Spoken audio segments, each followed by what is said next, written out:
We're back. Bitcoin Liberty Live. A little bit We are late. live. We live. A little bit We are late. live. We live. Sort of. Mostly. They live. They live. What is this title about? They live. They Saving the live. world Have with you orange remember that glasses. movie from the 80s Of course. or whatever? Yeah. I came here to kick ass and chew bubble gum, and I'm all out of bubble gum. I know. Roddy Piper. That's right. I was trying to remember who that actor was because it was the whole back in the WWF, now WWE. Yeah. Early days of Hulk Hogan and all that. And anyway, when I do Bitcoin stuff or when we get to talking and then I go back to fiat land and I walk around and it's like I've got these glasses on and as I look around and Christmas shopping time, like I've had to make a trip to the store or do this or that, and it's the Christmas everything. And that's what I'm seeing is like, holy crap. all of this everything. Morning, Johnny. Morning, Johnny. Good to see you, sir. Anyway, so it's like I feel like I've got my glasses on all the time and I'm seeing they live everywhere. And through the lens of Bitcoin, I see fiat. And during Christmas too, I feel the spirit of Christmas is like, burn that money, boys. Yeah, set it on fire as quick as you can. Yeah. Oh. Well, I mean, MicroSeed makes a great Christmas gift. Hey, that's true. Yeah. Give yourself a gift of self-custody for Christmas. Yeah, exactly. And the Bitcoin Way is running a thing right now. We should put a little nod out to them. They're you should go sign up with the Bitcoin Way. They're doing a big push. They're having a nice discount on their services. And if you don't know how to do self-custody, go talk to the Bitcoin Way at the Bitcoin Way _ on Twitter. Super, super nice people, or just thebitcoinway.com. Really, really cool folks. We love them. They are lovable, and they should be absolutely embraced. It's funny. There was a guy. I can't remember. I think it was Sean Clark was just talking to him. Said, I was on talking to Andy, one of the guys over at Bitcoin Way, and he said they showed me some stuff that I'd never even realized before, but it made everything make so much sense. And you have to keep in mind, Sean Clark is an expert in self-custody, and even he had something to learn. So I know this is turning into a little ad for the Bitcoin Way right now, but I'm huge fans of those guys, so I wish them well on their Christmas push. Yeah, they had a webinar earlier this week, Wednesday, with Larry Lepard and Alejandra. They have they like hired her to do promo stuff. Our old friend Alejandra. Yeah, Alejandra. Lovely and talented Alejandra. Yeah, El Salvador. Yeah, she was really gracious. She came by, brought a lot of people to the booth while we were at Bitcoin Vegas, and I really like her. She's a nice lady, nice young lady. So leading up to Christmas, I guess. Let me think. Yeah, so the next episode we do will be after Christmas recovery. So, will it? What's the old calendrier look like? I gotta look, man. We are. Oh yeah. It's gonna be the next episode's on the 27th, 2 days post Christmas, and only like a week and a half to El Salvador at that point. Creeping right up. Yeah, that's gonna be exciting, man. I'm trying to get locked in, man. I'm getting locked into that zone, just like getting my golf game just so like I even got the blisters and the calluses to prove it. How do you take care of calluses? Anybody know? I have no idea. You're supposed to shave. You don't want to get aggressive with them because once you get in a pattern of like if you tear the thing off and you got the tender skin underneath, all that wants to do now is just harden and get thick again, and it's almost like scarring, but those calluses get thicker and thicker. Yeah. But if you have like this is my my feminine touch side coming out. If you get like an emery board or a file or heck, fine sandpaper, and you just so if you're a hardworking carpenter, if you work with your hands and you got these my dad plays violin a lot and he'll have these crazy calluses where he holds his bow and stuff.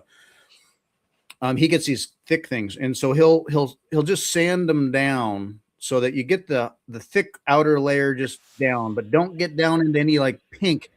Right. And then you can use lotion, but then you kind of just, it's going to be probably thicker, but you're not going to have the big stuff that wants to crack, and then you get the stuff that cracks and doesn't ever heal or whatever. So yeah. Yeah, that's the kind of thing I keep running into. Like, because I just assumed like calluses are there for a reason, right? To like protect you. protect you, but they can get to a point where they're like so much stronger than the skin around it that like something you can snag it on something and it'll kind of Oh yeah. tear everything else. And it's like, well, that I mean, what I really want is just like a uniform layer of just callus, but that's not how they work apparently. So I don't know. Where'd you get? Oh man, you must have a hard working job. Yeah, I'm in Bitcoin. Yeah, exactly. I'm in Bitcoin and golf. Yeah, the golfing is serious in Bitcoin. Yeah.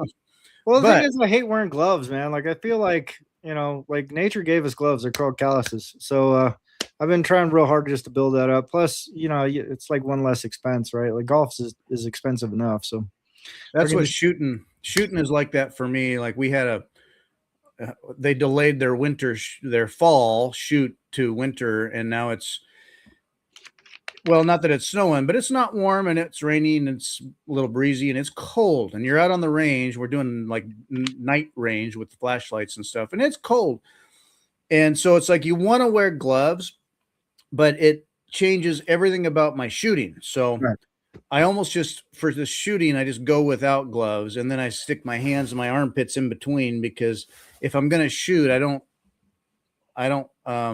shoot. I don't wear gloves all day, any day. So, you know. Yeah. Yeah. We got to train like you fight, right? So, cold hands is how I fight. Yeah. Well, cold hands. And that's the funny thing about all that combat training. I think like some of those stress scenarios, like I did a 4-day full auto nighttime M16 course. And it really teaches you a lot, I mean, just like when you can't see and muzzle flash and all those sort of things kind of come into play where you're just like, oh, I never really considered any of this kind of stuff. But especially when you start like barricade shooting and team shooting and stuff like that, it's like team tactics at night and full auto at night, and just night shooting in general, especially against adversaries, is like a completely different thing, Yeah.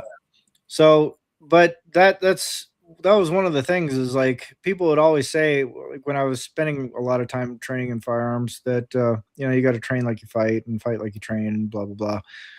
But I was like, well, if that's true, then like what I should be training for is like, I've got a head cold, I didn't sleep very well last night, and I've got my head up my ass staring at my phone, and now I have to engage in a fight. Like that's how I'm probably going to end up in a fight, right? It's not like when I'm sitting there like, hey, ready, go. It's more like you're just going to be like, everything is going to be going wrong that day. You just stubbed your toe, you're not paying attention. All of a sudden there's like click. Oh God. Oh, I didn't prepare for this part. Shit. Where did I put my gun? Oh, you know what I mean? So yeah, it goes from a cranky guy with a dog off leash, and you're just, hey, friendly conversation. You're, oh, whoa. Yeah. And you're like, what, wait, do I do this? Do I do that? And yeah, you just, 80-90% of the training we'll do is like you pass the qual and we do drills, and you're standing there and it's like, beep, and you have so much time and you do your thing, and it's all pretty static from various. So basically you're not running around walking or even, but it's from distances. Right. And then they go, so then it's like, I'm a great shot. I can have a nice little pattern. Yeah. And then they're like, okay, now we're just going to space out. And as you shoot, you're just going to be walking to the side, and you're just practicing walking, so you're not crossing your feet too much and all this stuff. Just walking a little bit gently in a line, nice and easy and careful. Suddenly you're like, oh yeah, you're barely aiming. Yeah. Oh yeah. Or let alone somebody kind of like surprises you. You're not aiming. You're just boom. Reacting. Yeah. Well, shooting on the move, that was one thing. Like, I don't know why or what brought it about, but I took to that like a duck to water. I think partly because I'm left-handed, like, because most of the drills are set up for right-handed people. And like, so the way the righties would have to move, like it kind of favored my left-handed movement pattern for whatever reason. But the second I went out on the range and we're doing shooting on the move, the very next thing was like a force on force scenario where there was a guy barricaded in a house and I had to go and flesh him out, kind of thing. And I went around. It was crazy because the shoot house had it was marker rounds, right? It was simunitions, but they had the instructors were standing on the roof, like because there was no ceiling, they were just walking on planks up there, like watching the action from above. And so I came creeping around on this guy, and I actually went around to the back of the structure, and this guy was crouching, like waiting for me. And I saw him in there. I was like, "Oh, okay, I'm gonna light this fucker up." And I had a 12 gauge, and so I just sat there. And I kind of like took 2 breaths, and I popped around the corner and just racked 2 rounds right in the guy's back, and just took off running. Went to the next window, racked 2 more rounds. Went to the next window, racked 2, and the guy was like, "Stop, stop, stop, stop, stop, dude! I'm hit. I'm hit." I'm like, I didn't know. I wasn't looking at anything other than just like trying to blast rounds into you and make sure you didn't hit me. But the instructor, The threat wasn't stopped. You got to be on the ground. yeah, dude, I literally didn't see the guy. I was just like, okay, ready, set, bang, bang, bang, bang, bang, bang. And I mean, apparently I lit the guy up, but the instructor was like, Jesus Christ, dude, like You won. You didn't neutralize the target. You like destroyed the target. So I don't know, but I mean that shooting on the move, I think is an underappreciated skill. Like just getting out there and You jackbooted thug, you. I know, right? Well, so thinking of I saw the brief video that Keone Rodriguez, like his wife posted of him walking into the Fed prison. Oh yeah. And the story he told about how they went from just kind of another kind of regular day, maybe rumblings of something, hardly, but when they came in and they had full force, everything coming in the door and the intercom making noise and barking orders, and it got serious quick for them. You'd imagine that feeling of like, what is going on, or you're not sure why or how, but it's not just like fair warning, hey, yeah, let's go talk. It's like boom, bah, everything. Right. Yeah. Ah.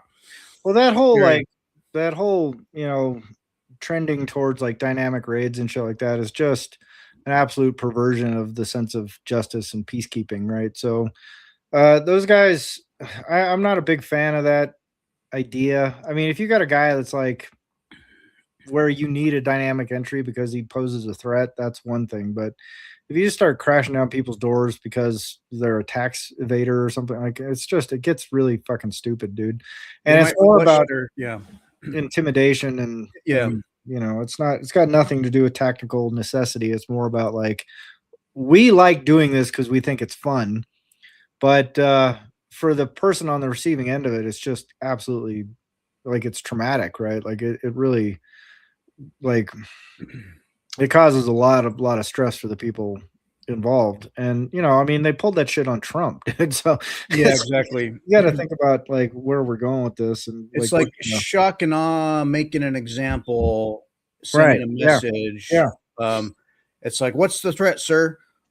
We got a nerd in his basement, and he might try to pour his coffee on his hardware device and hide evidence. I mean, the realistic physical threat of it all, it could have been a knock and talk, hey, let's go talk.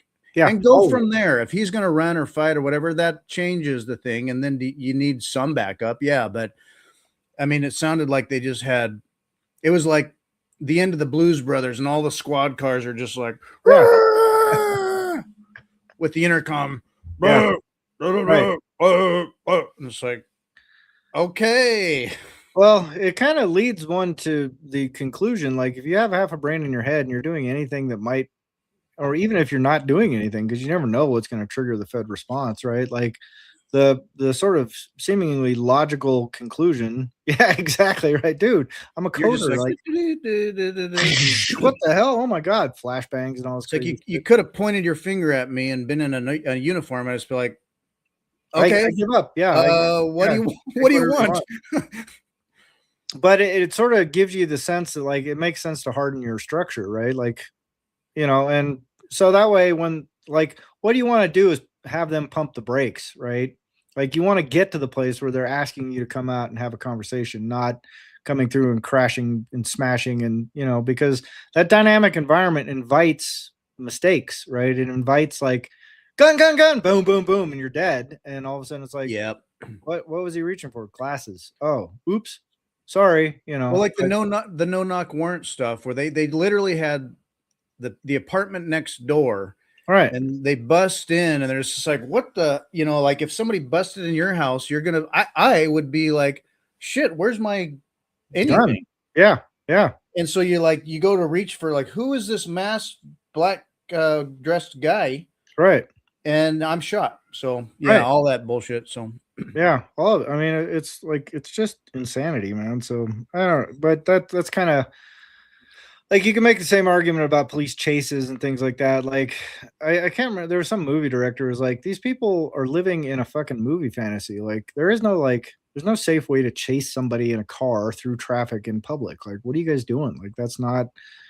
And I'm glad that there's finally some semblance of sanity returning to that world where they call off this chase where it's causing too much risk, right? But like if you're chasing some guy 90, 100 miles an hour through, city streets and all this kind of crazy shit, like people get killed, man. And like, and half the time it's someone who's just going and getting their groceries. yeah, And flying through an intersection or something. yeah, so like let's, and especially if you have air support, like just follow the guy around, see where he bails, and Yeah. go, And like you issue the warrant or they got the warrant, you'll catch them on another day. You don't have to end it now. right. Now, some fresh pursuit where you try to keep up a little carefully, but if you're on their tail and they're going to evade, they're not going to stop evading until they wreck. And so it's just like call it off, Right. let him know he's heading eastbound, next checkpoint, next intersection, next freeway exit, stage the trooper 10 miles east. We're Right. probably going to find him. And if we don't, he's got a warrant. We'll get him next time safer. But the whole Hollywood hot pursuit is good madness. for drama, Yeah. but not good for grandma who is trying to get her chow for the puppy. So Yeah, exactly. I don't know. How are we talking about all this? I don't even know. I the samurai guys and the jackbooted thugs of the world and how they got hammers and everything looks like a nail and like they're just ready to go. And so when you call them out, it's not like shifting gears, it's high speed. So yeah. Well, I mean, if there's any takeaway from any of this conversation, is harden your stuff. Take self-custody, harden your seed phrase, and then harden your structure. So when the feds do come pounding on your door, you can tell them to politely knock it off and call your attorney and we'll set up a meeting next week kind of thing. No, I can't. Sorry. Bye-bye. My daughter's got a social obligation and she's going, bye-bye, daddy. So I got to say bye. Yeah. Your producer. Yeah. Producer who's got a 4-year-old. Yeah. She was with me last night so the Sam's podcast, Sam and Sam. He often starts his podcast out with little Sam, who's like 2 years old at this point, but it was kind of cute because he had Sam, I had Evie, and the two little ones were like, hi, for a little while and got squirmy. So, but it was let's hear about your new live format. You should tell people about that. Yeah, Johnny's going to be on in January. Nice. Actually, I invited Johnny and scheduling things out. But yeah, basically the thing was like we've done this on Saturdays forever now, and I thought, what helps click and connect and branch out in the community, if you will. Like I got to get other guests on. We've had guests on here before, people we know, and the easy familiar ones. And I thought, if I just take it to the next level, I'll you gave me good encouragement on that. Robin has given me good encouragement on that. Just like for me, it was largely fitting it in. When do I do this? How do I do it? I want it to be like, I like the live format, but I want to get other voices in and, separate, but connected with this podcast, but just add to it. And so, I started reaching out to a lot of various folks that I had either a connection with or threw a dart out into the dark and say, hey, you want to be on my podcast? So I'm just filling it in day by day, trying to do every day if I can, but the times I can't keep consistent, but um, it adds a real element and flavor to a conversation where I might have a sense of their background or I know what they've worked on or what they do. But once they're in and it's someone new, there's no telling kind of what direction we may go. Yeah. And it's fun. It adds to content and other stories, background. I may not agree or otherwise, but I'm basically here for them to tell their story and we can banter about it. But it's been fun. Yeah. Actually, so going into it's kind of like trepidation and various like all the things, but it's like, oh boy, here we go. I don't know what I'm getting into, and this is different. It's not as managed or controlled, under Right. what we do. So I'm inviting somebody new. I mean, what if we're streaming live and they turn out to be like going down a rabbit hole, and I'm like, oh boy, I don't know anything about this, Yeah. or I don't agree, or like, whoa, stop! Don't say those words that way. Am I going to get canceled? I don't know. Yeah. I've just been like, fuck it. I don't care. Yeah. Thanks, Johnny. I've been trying to be prolific. When I didn't have a guest one day, because I just didn't, people were all around it, but I had a day off, if you will. But I was up in the morning anyway. I'm like, you know what? I'm just going to read the Cypherpunks manifesto, add my comments, and just toss another video out for the day. A little me saying and ah and in my clumsy way, but I'm just getting better at that too. Yeah. And I recorded the whole damn thing at like a half hour long. Like I'm reading the manifesto, I pause it, I add my thoughts, and then I went back to sanity check. Like, is it up? Is it playing? Some damn thing happened where I had a window that I shared a window here where I'd be like, okay, I'm going to play a video here now. And whether it's my processor or my bandwidth or whatever it was, because technical thing, like if I'm streaming on YouTube, it seems okay. Sometimes the audio doesn't quite work on that end. Right. But when it was a video file that was like 4K, I guess, and it was playing as I'm like also recording, it fucked over the audio so bad. Oh no.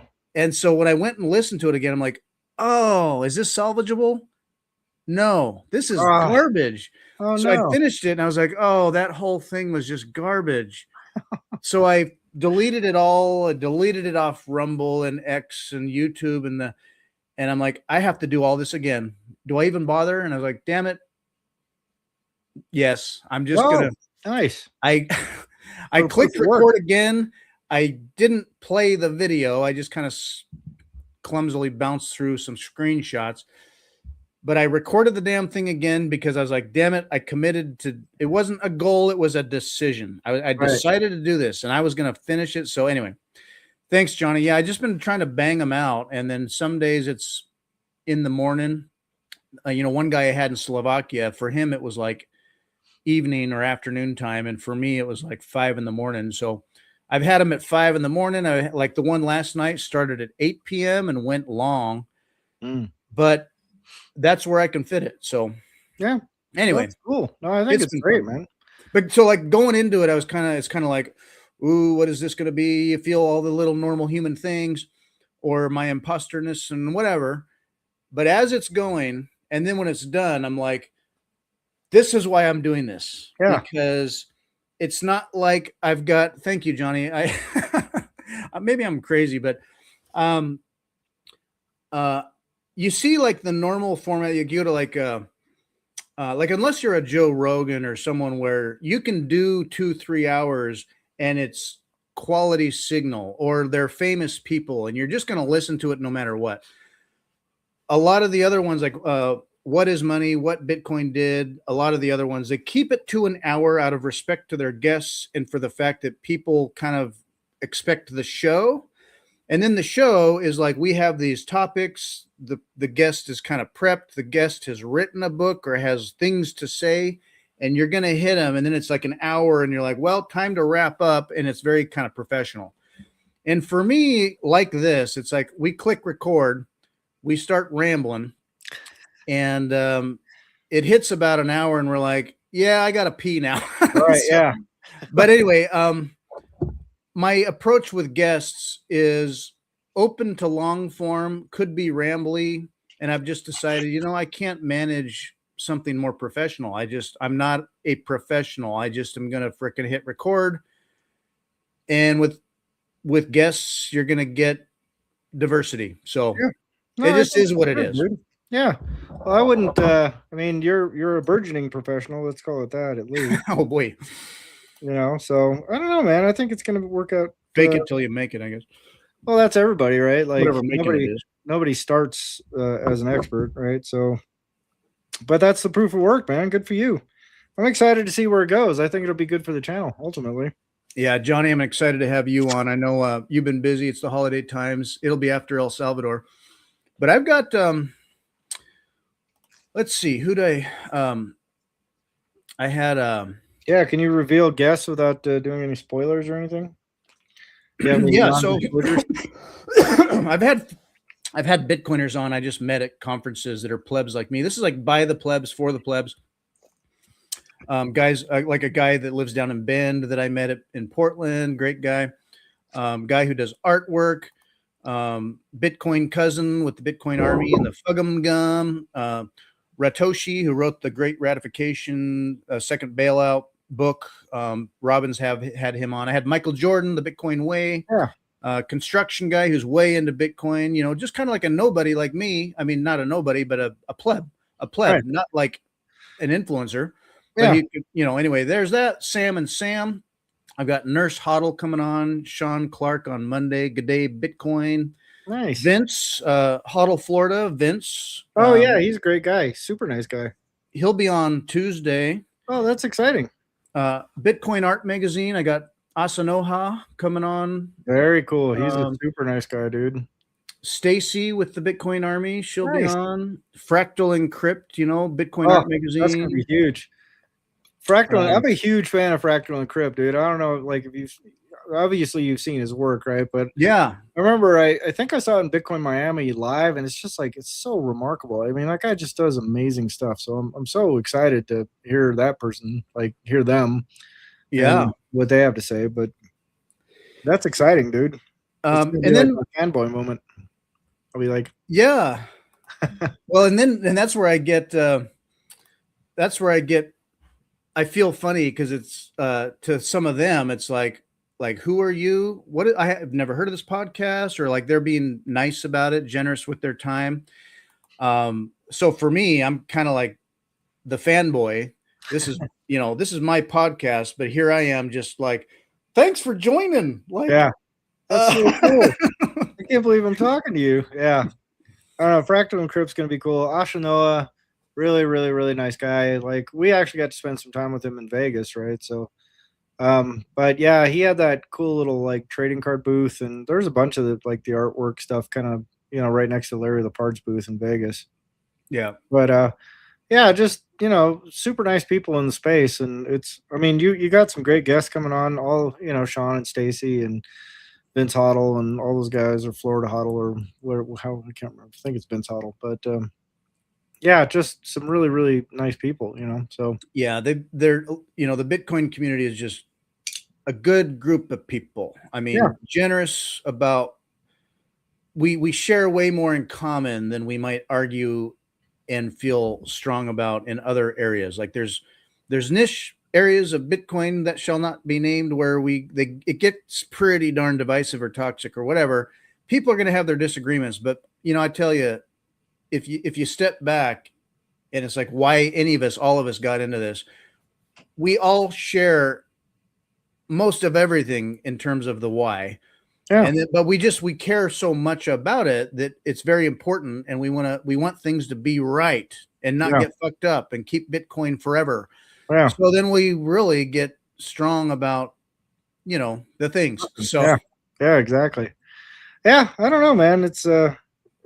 I think it's an exciting new chapter in the Bitcoin Liberty Live. Yeah, it's been fun. So what's going on in Bitcoin this week? Anything? I haven't even been paying attention. Is it still there? Let's see here. Did Bitcoin go away yet? Has it failed as an experiment? we are, yeah, it's still TikTok it's next still block. ticking blocks. Huh. Weird. Yeah, hash rate is high. 88,000 feet Uncle Sam cookbooks to get yourself one Bitcoin. Not bad. Looks like it's struggling.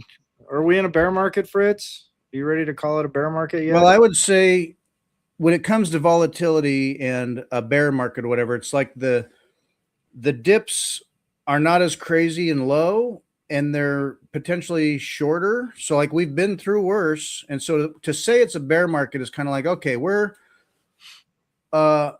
within the calendar year. Yeah, the price is kind of simmered. And what is it? Is it low? When you go back 2 years or 3 years, you'd be like, if you're to say, oh, Bitcoin plummeted to 100K. Dang, man, what a rough investment to have. What a crash. What a crash. I mean, there are things out there. So like Luke Gromen, here's what I find interesting and funny is that, so like Luke Gromen has talked, knows all the things, and people love hearing his financial takes, and he's very into Bitcoin. And he does kind of like Larry Lepard, but so yeah, I have gold, but I'm looking at the whole landscape. And so Luke Gromen put a thing out about not Fartcoin, but how the threat of quantum and other indicators in the markets that are in, could mean for a bear market.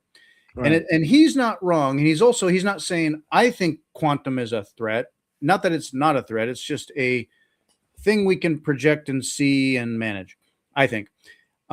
He said, but this is what the market is going to be hearing or feeling and seeing. And the market is also irrational, and there's other things going on. And so he basically said, that's why I sold at 96, but it could go down to 86. And it's like, he will buy again. Does he really think quantum is a threat?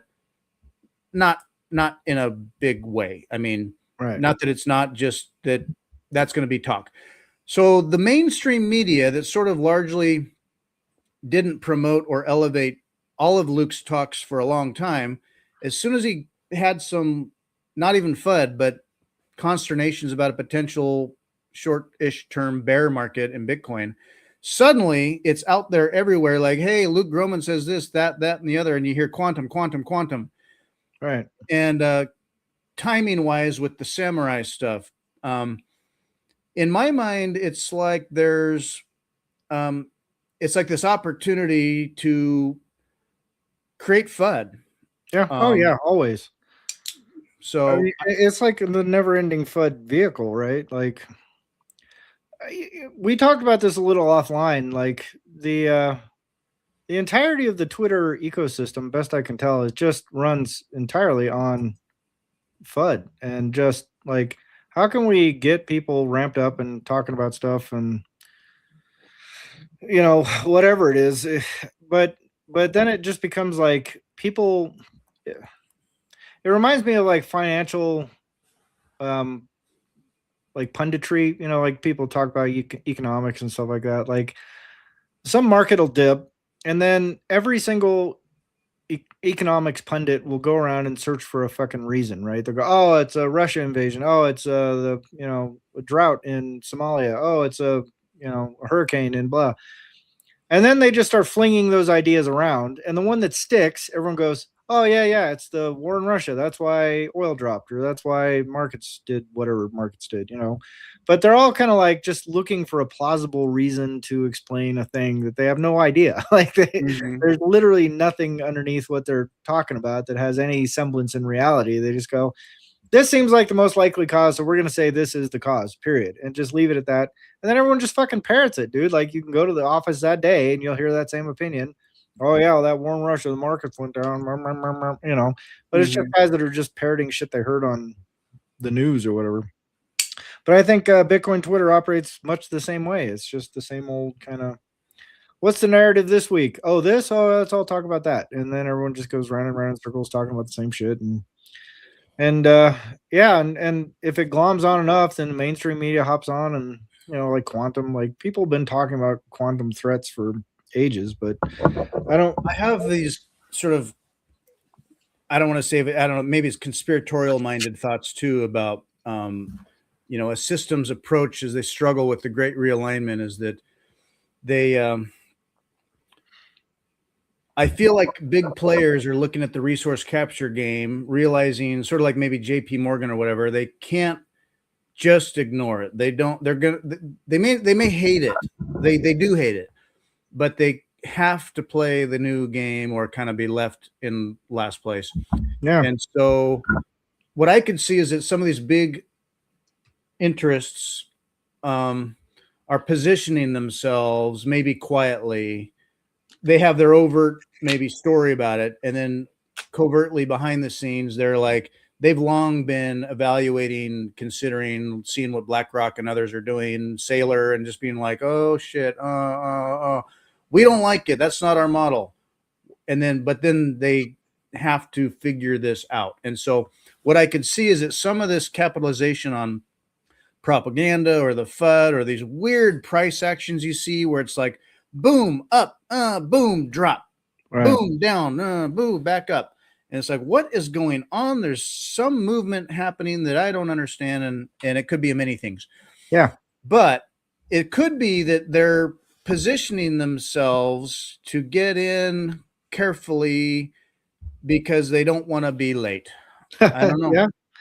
I mean, it's really hard to say, dude. Like, I don't give much agency to conspiratorial type ideas about anything anymore. Like, and especially now with the book I'm writing, and you like when you can kind of see things developing as a stepwise sequence, like it's a lot easier to see everything else develop as a stepwise sequence. Like one of the things I pointed out in the Great Realignment in the book was a kind of counter narrative to the Jekyll Island thesis about like secret cabals of bankers meeting in this secretive island to do this secretive thing to quietly plot the domination of global finance. I just go, that's just not what happened, right? Like it's just not. Well, it's not a people wouldn't realistic. have voted for it, that's for sure. Well, I mean, it's a compromise solution to a really sticky problem, right? So, like, how you arrive at that solution, like, you can give a lot of agency to people that say, hey, these people are masterminding a thesis for global domination of finance because they're powerful and they can. Or you can look at it and go like, well, how would you solve that problem if you were them? Right. And when you start putting yourself in their shoes, you go, oh God, yeah, this kind of is a problem, right? Like, how do we redeem greenbacks, and how do we not go back to the gold standard, but kind of go back to a gold standard? And how do we manage all these like crazy wildcat banks all across the country when we're not allowed to be a central bank according to the Constitution? Like, how does all this, like, how do you fix these problems? And so to say like these people in the background were just like, I've got it. Aha. This is how we shall dominate the global finance. Assumes that there is like a stable sound system that is working just fine and everyone's happy with it. And they're just coming along to manipulate it in their favor and make it so all of a sudden we can now control everything that was working fine before. Now we're going to, it's like, it starts sounding preposterous to me, right? Because at the end of the day, if you're trying to solve a problem, and yes, it may benefit you on some level, but they're always immediate solutions, right? Like, even as I'm writing about in the new book, you go, hey, we have a field that needs to be tended. Okay, how about we get a roster of people to tend the field? Makes perfect sense. Yeah, like, how do we know who actually worked on the field and who didn't work on the field? Like, let's just get a roster. But that roster, that solution to that temporary problem, we want to make sure labor is fair and we want to make sure people are doing their share, suddenly becomes like, well, now we know who isn't. And now we have someone who's in control of that roster. And so you may not see that problem coming, but it can become a problem once the roster is normal, right? So it's the same thing with the central banking or the Federal Reserve or any of these sort of stopgap solutions. They go, hey, how do we fix this problem? They don't see that, 50 years from now, people are going to just grotesquely manipulate this thing and make it so it only benefits them and screws everybody else. But in the moment, I don't think they're thinking that far ahead. I think they're thinking near term and like, how do we get past this problem? Because it's acute and we need a solution, Yeah. And so even though like sort of that the next step and the next step, it's not like they're getting together and going, we are going to be evil. Right. But they end up being evil. Yeah. The path in that direction, ultimately the outcomes can be quite evil. And that's where for me, it's like for individuals and what is the razor where Hanlon's razor, where it's like, okay, don't chalk up to say what evil that could just be incompetence or whatever. Yeah. When it comes to individuals, I think that it's like innocent until proven guilty. The larger and larger the entity grows, where you start out with someone who just needs a ledger for this field, and then okay, there's obligations, and then we're going to be fair, and it's for good reasons, and then but it grows and grows and grows. Pretty soon, you've got like all the taxation and all the money and all the things. Right. So it's like the bigger that grows, or the bigger the system, the bigger the entity, the more I gravitate to guilty until proven innocent. Right. Yeah. Yeah. Well, I mean, it's a stepwise thing, right? And it's always like a logical flow, and that's what I'm sort of tracing in the book I'm writing about money right now. Is like all of this stuff. It doesn't require like lizard men. It doesn't require evil cabals. It doesn't require anything. It just requires people keep making the same decisions that make sense in the moment, right? And so it becomes a very clear evolutionary process that's born from very clear incentives, right? Like if you come to a field, if you're in ancient Sumer 10,000 years ago and you come to a field and you've been out hunting and gathering for the last few years, but then you notice like, hey, this field always ripens at the same time every year. And if we just scoop all this stuff up, we can make food out of it. That's kind of cool. Like we don't have to wander around. This is kind of easy, actually. Cool. Right. Let's just stop moving around. Let's just stay here and eat this wheat. And we know it's going to come up every year because it has for the last 5 years. Every time we come back here, it's always here. Like, why do we have to keep moving around? Like, we can just bring the animals here and hey, we'll just have a place that gives us food. Now all of a sudden you become dependent on it though, right? Like there's no more like, oh, let's just go back to wandering around because now you've invested capital. You've invested time. You've like put up little fences and dug little ditches and made sure that the weeds are gone, And so now abandonment becomes, so it's like that inadvertent trap. It's that agricultural trap that I sort of talk about in the book that no one's seen yet. But again, it's a logical solution to an acute problem that becomes something else that you can't foresee, right? It's the unintended consequence of your decision. And so the next unintended consequence, but once you're settled, you go, well, this is normal now, right? This is just what we do. We can't, there's too many of us now. We've made all these babies and we got to feed all these babies, and there's all these old people and we got to feed all the old people. So we can't just go back to hunting and gathering because there's not enough stuff to hunt and gather. Like we have to do this. Well, since we have to do this, it makes a lot of sense to like record who's doing what. Okay. Well, now what? All right. Well, now we've got a roster. Well, that roster turns into an obligation. That obligation turns into gatekeeping. And, like who holds the grain? Well, we can't just like give it out willy nilly. We should stock it up in one spot and then dole it out according to need or whatever, right? Whatever scheme. The people are always hungry. And so you ration it out accordingly. But then you become a gatekeeper. Then the person who controls the grain all of a sudden is like, oh, wait a minute. Well, we have this other roster here that says you're supposed to help dig ditches and you didn't help dig ditches this week. So you don't get as much grain. And that suddenly becomes a power position, right? It becomes an office. And so you can see all of these things beget new problems, right? Like every solution begets a new problem. And it all starts with very benign inputs, but those benign inputs can grow into, well, what we have today, right? So what is money? Yeah. What is money? What is the origin of money? And how did we get to where we are today? What has two thumbs in the answer? This guy right here. Daniel is answering the question, what is money? Breedlove has to change the name of his podcast because once you're on, he'll be like, oh, this is money. Well, I'm done now. Yeah, this show is over. I'll show you. This is where this is as we go step by step into the evolution of what is money and who is the product.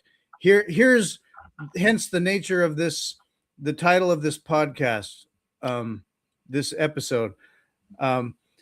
These are the glasses I was referring to. I think I had I think maybe it was Michael Jordan when I had Michael Jordan on my podcast. And I mentioned anecdotally at one point about the analogy of when I'm out in fiat land and I feel like I've got these glasses on and I look around, I'm just like, oh my God, oh the all this shit or all the incentives, these people. And And not to be elitist about it, I'm just trying to see base reality and like where this comes from, like what drives all this and why are people buying so much of this or that or whatever. And so my analogy, so I mentioned to Michael Jordan, I said, it's like that movie They Live, you know, with the sunglasses. And if I'm wrong that it was Michael, I think it was Michael Jordan. And he goes, "What is that? I haven't heard of that." And I'm like, "Oh, dude, you have to check this out. You gotta see this movie. It's cheesy. They've got a fight scene, and it's Rowdy Piper, you know, and all that. But I said you have to see this movie because for me, I was a kid in Idaho. It was like Sunday afternoon matinee or whatever it was on TV, and I'm 11, 12 maybe, I don't know, and I'm just kind of hanging out watching television while my parents are off gallivanting. And this would be on TV like kind of week after week sometimes, like the feature. Yeah. And as a little kid, I'm watching this movie just like, what? And it got my brain clicking like so even back then it was kind of a little seed that it planted where I was going, huh, like the world may not be just what it seems on the surface. And then also you'd see it, you know, the glossy magazines and Vogue magazine of the gal, like, look at my whatever I am, supermodel face. Right. Yeah. And anyway, it planted a seed. This is during the Cold War and the 80s and Reagan and all the things. But as a kid, I started to think about the fact that like the world at large is a stage and we're like actors and this is a game. And what is this game? And I can see how like, not that I'm thinking about it this deeply as a 12-year-old, but like we're animals on a farm or we're kind of the product, you know, that can go into black pill space. But anyway, this movie for me when I was a kid was one of the early kind of like, huh, I kind of get it. Like the original Matrix, dude. Oh yeah, it was like the original Matrix with you know, I'm here to kick ass and chew bubble gum. Yeah, and I'm all out of bubble gum. Yeah. Yeah, this movie, I remember it kind of very similarly. Like, I think I was a little older than you at the time, but yeah, like it was one of those sort of transformative kind of things. Like, just as an idea, like you said, it's a little bit of a cheesy movie. I mean, by 80 standards, it wasn't too bad, you know. But yeah, I don't know, dude. It was it's fun to kind of peel back the lens on things and kind of see where things come from. But that's sort of the whole purpose of the book I'm writing is like, because I too have been very strongly influenced by ideas about this, and my deep distrust or mistrust of institutions in general and their origin stories and history and everything, I think drives a lot of my research. But I don't know to what benefit one arrives at having an answer to some of these questions, because like the closer I get to like, because I genuinely think I have an answer to the origin story of money, right? And I think it's coherent and I think it makes sense. And knowing that doesn't do anything for me. We're sort of realizing I'm like, well, cool. So I know that now, and I still got to pay taxes. I still got to buy groceries. I still got to, you know, like I was joking with you, I don't know, weeks ago, but like as you're working on this on these ideas and you're honing in on truth, and you could black pill yourself, it'd be like, you know, Johnny going, you know, Dad, I want to know the truth. Really, I want to know the truth. Just lay it on me. I'll work it out. But like, I'd rather have the truth than comfortable lies. And you're like, no, you don't want to know. You really don't want to know that. Yeah. No, really, I do. Okay. Okay. And then you tell them that we know this is a simulation. The world is a simulation. We don't have free will. Yeah. It's proven scientifically. We can't even experience that. We don't know it. It's a layer below us or above us. Right. Meanwhile, just live a good life. Yeah. Good luck, son. And then, so then you go through your black pill of like, no, like the truth is not compatible with the human psyche. Yeah, exactly. What's up, Travis? You want to hop on, dude? We're talking money. We got an answer to the questions. All the questions I have an answer to. Yeah. If we get to a bigger picture, maybe there's another bigger picture to it. But I think the work you're doing, it's very interesting and important. I just honestly, I see it now, depending on where it goes or where people go with it. It's very paradigm shifting and enlightening, and as opposed to black pill, it's more like I understand the world better now. Yeah. Like I get it. Well, And that's for what I'm me, it would hoping be like, for. well, this would be another reason why we Bitcoin. Yeah, This is potentially. why we pursue better property, better money, rules about that protect the people and don't just give it away every day because we can't even see it. Yeah. Well, I'm going to get absolutely slaughtered by the MMT people by the time the book's done. Like, assuming any Good. MMT people read it, but yeah, it's certainly. I've said it before. I'm really curious what like Breedlove thinks about this book. I'm really curious what Lynn Alden might think of this book. Like, there are some people that I think I'm just like desperately curious to understand what their thoughts are, because Yeah. they're people that I very much respect in the space, and Breedlove was kind of instrumental in getting me into Bitcoin to begin with, like on a meaningful level, and especially that series with Sailor. So it'd be, I don't know, like we'll see what the work does, I guess. Well, I would think if they're willing to entertain it at all, even just getting through chapter 1 would plant a seed of like, oh, maybe I should read more because I hope it so. presents a lot of the premise and angles. And just from chapter 1 going forward, you could say, I should read more if I'm going to speak intelligently on something we just kind of presume. Getting Yeah, past the Keynesian stuff, getting past even just Adam Smith, getting past the uh, Austrian school, getting past everybody. yeah, Dude. Yeah, and history kind of writ large that people are aware of. You're like, well, where did money come from?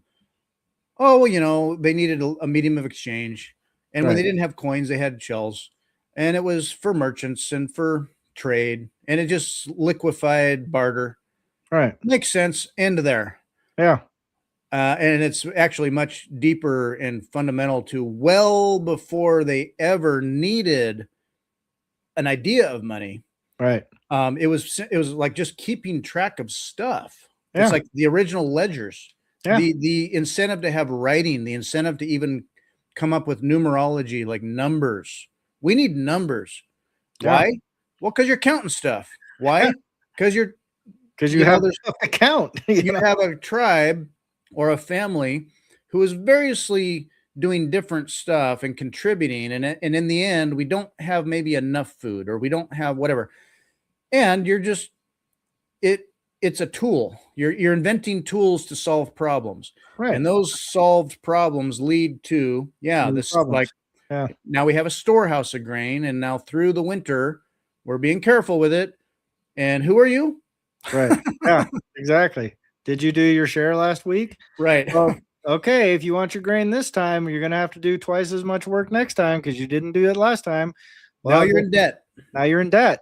Well, how do we keep track of that debt? Well, how do we abstract that debt? How do we make that debt comparable? Like that's where all, that's the new origin story for money. Yeah, God, I can't wait to get this book out. I'm super excited to share it with everybody. I love it. I think Oh, it's thank you, man. I think it's Fritz great. is the first reader of all this work and very generous in his reading as well. But I'm uh, I do the grammar thing, and but it's very clean, high quality writing. That alone, you could write it about any kind of like monetary topic, and the quality of it is like, oh, here's a well laid out thing and an arc. Separate from that, on top of that, additionally, paradigm shifting, because when I think about it, and you've looked around for it, yes, there are historians who've tackled bits and pieces here and there in the, like the military coinage complex and all that stuff. Yes, areas out there have been spoken of and talked about, what you're doing is threading it all together for all of us when we think of what is money, or why do we have tax, or why do, how do these sovereigns get away with stuff, or what drives this system, and like, why can't we just stop it? Yeah. It's not just your recent government. It's deep. Yeah. It's deep. 10,000 years, 12,000 years, man. Yeah. It's a 12,000 year process of iterative development. So yeah. I don't know, man. We're getting pretty close to an hour. You wanna wrap it up here, and we'll maybe have a little chat with Travis offline. Yeah, we certainly can. Yeah, what a week, I guess. Well, so if nothing else, I mean, money printer starting up, debt not going away. Ever. I think we're going to be adding like 2 trillion a year at this point, and more. I don't know. All good for us. It's Bitcoin remains. So yeah, buy Bitcoin. Buy Bitcoin, dummies. Oh, Sailor's been making rounds on banks. I like, he's like, guess which bank now. So anyway, that's some news, but yeah, TikTok next block. And yeah, absolutely. All right. Well, on that note, Johnny, thanks for joining us, everybody. Sir. Yeah. Thanks for joining, Johnny. Travis. Don't forget to run your ad. Oh, I should do that. Hey, yeah, for all three of you that hadn't seen this twice. Let me play a new one. Oh, I'll do a longer one here. Before we sign off, here's our sponsor. As a Bitcoiner, you know that taking self-custody is critically important. But if you've ever had a seed phrase, you've probably had it written down on something kind of like this. So get off paper and get yourself a MicroSeed at microseed.io. MicroSeed is the best way to take self-custody. Secure the most important property in the world that you own on titanium. You can also go to microseed.io to get any extra washers you need, including stainless steel, nylon, or even titanium washers. So check this out. You put your washer in here, you set the table, you grab your punches, and you tap, click, tap, click, tap, stamp whatever you want, however you want it. It's tiny but clean and aligned. MicroSeed comes with stainless steel washers, a titanium washer, and even a nylon washer. Think of metal detectors or having to travel through security. Get there today and get yourself squared away.